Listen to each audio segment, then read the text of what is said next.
Shalom. Call halal Yahweh, Bahasham, Yahweh Shai, Bahasham, Rokah Kwadash. Peace and blessings to the hopeful elect and double honor to the elders, prophets, and teachers of GMS who rule well. Now, I myself am not a part of GMS, but through the power of Yahweh, Bahasham, Yahweh Shai, I was able to come across these brothers and get this 100% truth. Now, I had one of the beloved Akim send me this video, and it's Yapa, and I wanted to go into some scriptures after I show you it. It's Aaron Bushnell. I am an active duty member of the United States Air Force, and I will no longer be complicit in genocide.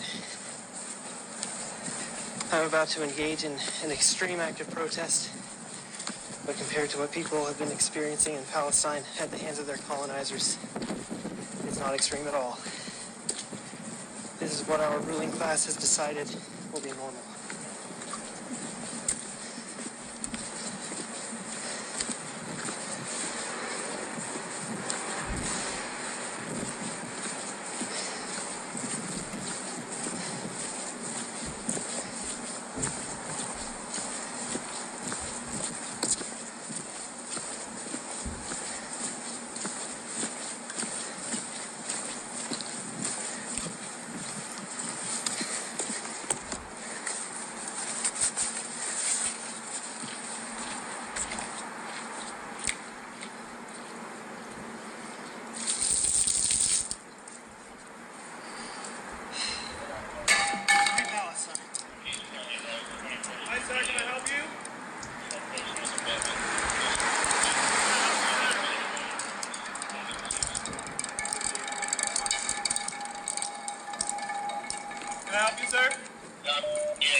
Now, the video cut off right there, but as you can see, Aaron Bushnell, just like he said in the video, this man actually died.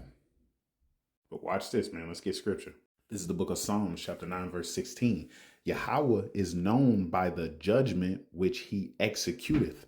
Listen, the wicked is snared in the work of his own hands. All of that stuff that Israel is doing to Palestine, man, the Israelis are Amalek, which is who? Esau, Edom.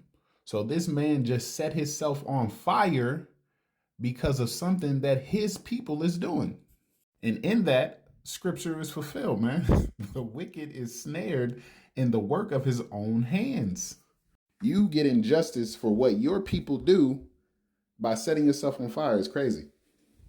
But he didn't do that, man. Yahweh made him do that. This is the book of Proverbs, chapter 20, verse 24. Man's goings are of Yahweh. How can a man then understand his own way? And some of you may be like, he felt that in his heart that he needed to do that. This is the book of Proverbs, chapter 16, verse 9. A man's heart deviseth his way, but Yahweh directeth his steps.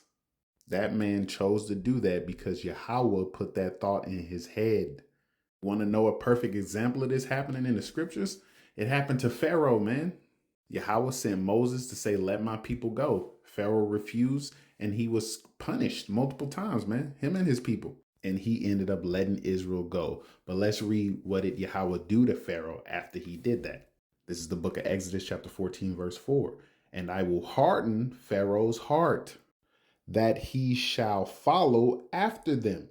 And I will be honored upon Pharaoh and upon all his host, that the Egyptians may know that I am Yahweh. And they did so. Yahweh made Pharaoh follow the children of Israel, man. And it was told to the king of Egypt that the people fled, and the heart of Pharaoh and his servants was turned against the people. And they said, why have we done this, that we have let Israel go from serving us? So it's like they completely forgot what the hell happened to them. It's like they didn't remember the power that Yahweh was showing them. It's like it was completely removed from their mind. You got to think, man, nobody in their right mind, after everything that happened to them, would go after this people and continue to pursue these people after they experienced what they experienced through the power of Yahweh by Hashem Yahweh Shai. But they followed them. Let's jump to the book of Exodus, chapter 14, verse 24. And it came to pass that in the morning watch, Yahweh looked onto the host of the Egyptians through the pillar of fire and of the cloud. Now, for those of you brothers who understand that cloud, that's a chariot, and troubled the host of the Egyptians. So the Egyptians saw the chariot and was like, oh shit, maybe we should have stayed our black ass at home. And took off their chariot wheels that they drave them heavily, so that the Egyptians said, let us flee from the face of Israel, for Yahweh fighteth for them against the Egyptians. And Yahweh said unto Moses, stretch out thine hand over the sea, that the waters may come again upon the Egyptians, upon their chariots, and upon their horsemen. And Moses stretched forth his hand over the sea, and the sea returned to his strength when the morning appeared, and the Egyptians fled against it, and Yahweh overthrew the Egyptians in the midst of the sea. And the waters returned and covered the chariots and the horsemen and all the host of Pharaoh that came into the sea after them. There remained not so much as one of them. So Yahweh made Pharaoh follow the children of Israel out to sea just to drown their ass.